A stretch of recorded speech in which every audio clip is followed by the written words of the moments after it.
च्या धडकेत विलास गायकवाड जखमी. नगरपालिका प्रशासनाला जाग कधी येणार?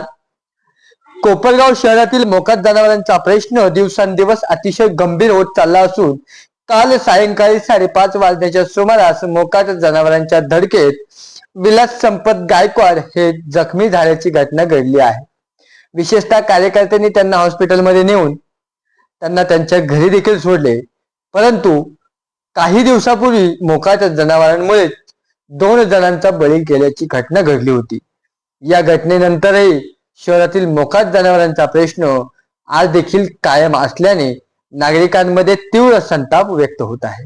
मोकाट जनावरांचा बंदोबस्त करण्यासाठी नागरिकांनी यापूर्वी अनेकदा आंदोलने, निवेदने आणि काही दिवसापूर्वी तर जन आक्रोश मोर्चा देखील काढला होता.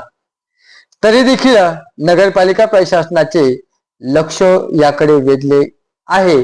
मात्र वारंवार मागणी होऊन देखील ठोस उपाययोजना होत नसल्याचा आरोप नागरिकांकडून करण्यात येत आहेत.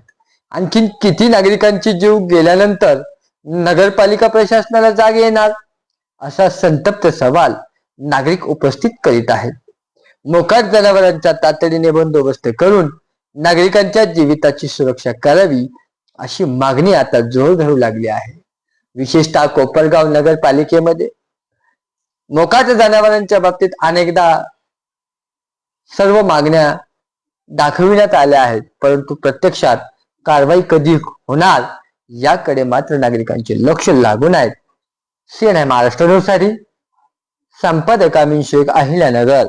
मला संपत गायकवाड. मी घरून येत होतो, रस्त्यात मला जनावरांना धडक दिली. कोपरगाव नगर परिषद यांना विनंती आहे, आता इलिंबारा मैदानवरून विलासराव गायकवाड हे बाईकवर येत असताना एका जनावराने याला जोराची धडक दिली. त्याच्यात त्यांना गंभीर दुखापत झाली. कार्यकर्त्यांनी त्यांना तातडीने हॉस्पिटलला आणलं, उपचार केला त्यांच्यावरती. कोपरगाव नगर परिषद प्रशासनाला विनंती आहे, ताबडतोब या मोकाट जनावरांचा बंदोबस्त करा.